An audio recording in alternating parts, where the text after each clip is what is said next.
Anlamıyorum. Bilmiyorum. Anlamıyorum. Kimsiniz? Yalvarırım, anlamıyorum.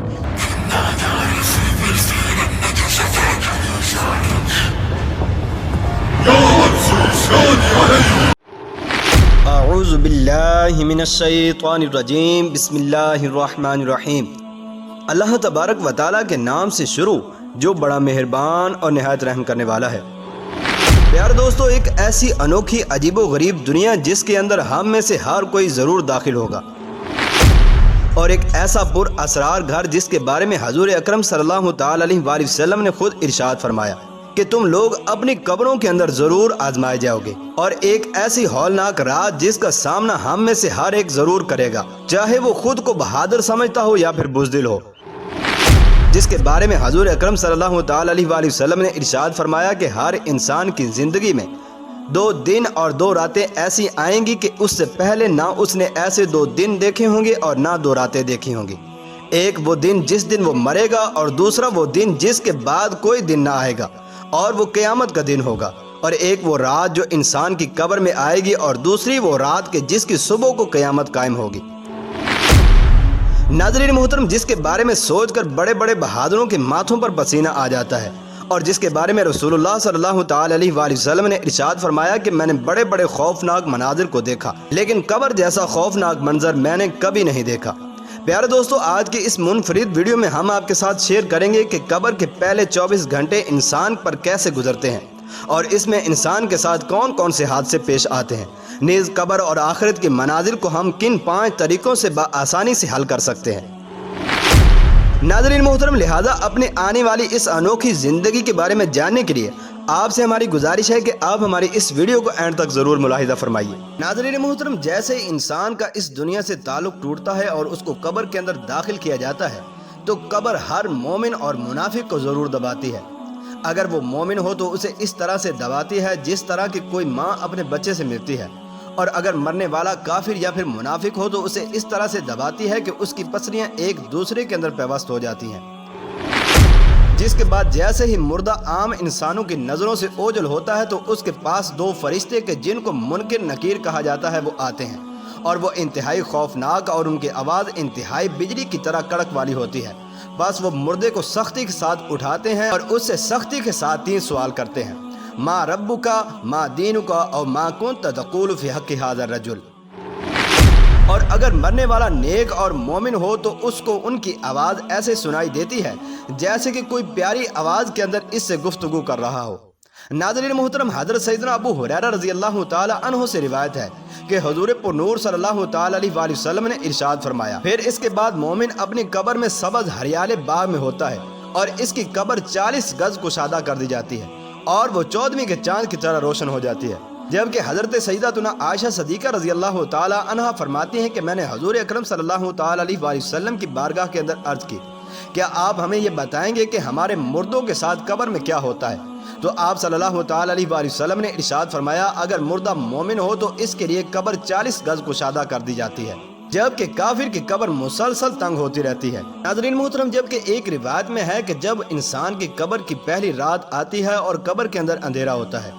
تو انسان قبر کی اس خوفناک تاریکی کو دیکھ کر رونے لگ جاتا ہے۔ جب ہی قبر کی دیواروں سے یہ آواز آتی ہے کہ اے انسان، اب کیوں روتا ہے؟ اگر تو دنیا کے اندر رو کر آیا ہوتا تو آج تجھے رونا نہ پڑتا۔ ناظرین محترم، قبر کے اندر انسان ایسے مناظر کو دیکھتا ہے کہ جس کو انسان نے اپنی زندگی میں پہلے کبھی نہیں دیکھا ہوتا، جس کی وجہ سے وہ پورا دن اور رات خوف کے ساتھ گزارتا ہے، کیونکہ اس پر اللہ تبارک و تعالیٰ کا عذاب ظاہر ہو چکا ہوتا ہے، اور وہ قبر میں موجودہ لوگوں کو عذابوں کے اندر مبتلا بھی دیکھتا ہے۔ پیارے دوستو، حضرت سیدنا جابر رضی اللہ تعالی عنہ سے روایت ہے کہ سرکار مدینہ صلی اللہ تعالی علیہ وآلہ وسلم نے ارشاد فرمایا: مومن کا سب سے پہلا تحفہ یہ ہے کہ اس کے جنازے کے ساتھ جانے والے تمام لوگوں کو بخش دیا جاتا ہے۔ جبکہ حضرت سیدنا عبداللہ بن عباس رضی اللہ تعالی عنہما سے مروی ہے کہ حضور نبی غیب دان صلی اللہ تعالی علیہ وآلہ وسلم نے ارشاد فرمایا: جب عالم دنیا سے انسان جاتا ہے تو اللہ تبارک و تعالی اس کے علم کو انسانی شکل عطا فرماتا ہے، جو قیامت تک اس کے لیے انس کا ذریعہ بنتا ہے اور زمین کے کیڑوں کو دور کرتا ہے۔ پیارے دوستو، جبکہ حضرت سیدنا کعب الاحبار رحمۃ اللہ تعالی علیہ فرماتے ہیں کہ اللہ عز و جل نے حضرت موسیٰ علیہ السلام کی طرف وحی فرمائی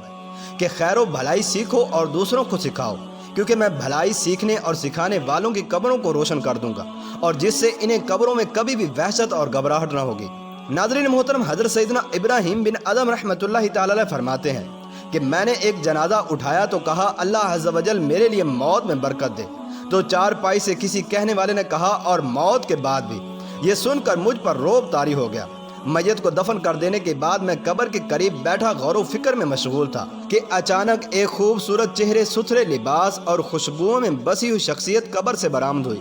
اور اس نے کہا اے ابراہیم۔ میں نے کہا لبیک۔ پھر میں نے اس سے پوچھا کہ اللہ عز و جل تم پر رحم فرمائے، تم کون ہو؟ اس نے کہا میں وہی ہوں جس نے تمہیں چار پائی سے کہا تھا کہ موت کے بعد بھی۔ میں نے پوچھا آخر تم کون ہو؟ تو اس نے کہا کہ میں سنت نبوی صلی اللہ تعالی علیہ وآلہ وسلم ہوں۔ جب مجھے اپناتا ہے میں اس کی دنیا میں محافظ اور نگہبان ہوتی ہوں، اور قبر میں اس کے لیے نور اور غم گساری کا کام کرتی ہوں، اور بروز قیامت اسے جنت میں لے جانے والی ہوں گی۔ پیارے دوستو، جبکہ حضرت سیدنا حذیفہ رضی اللہ تعالی عنہ فرماتے ہیں قبر میں بھی حساب ہے اور آخرت میں بھی حساب ہے۔ جس کا حساب و کتاب قبر میں ہو گیا تو وہ نجات پا گیا، اور جس کا حساب و کتاب قیامت میں ہوا تو وہ عذاب میں گرفتار ہوگا۔ جبکہ حضرت سیدنا حکیم ترمذی رحمۃ اللہ تعالی علیہ فرماتے ہیں کہ مومن کا حساب و کتاب قبر میں اس لیے ہوتا ہے تاکہ کل میدان محشر میں اس پر آسانی ہو، لہذا برزخ میں ہی اسے گناہوں کی آلودگیوں سے پاک صاف کر دیا جاتا ہے، تاکہ جب وہ قبر سے نکلے تو اس سے بدلہ لیا جا چکا ہو۔ جبکہ ام المؤمنین حضرت سیدتنا عائشہ صدیقہ رضی اللہ تعالی عنہا سے مروی ہے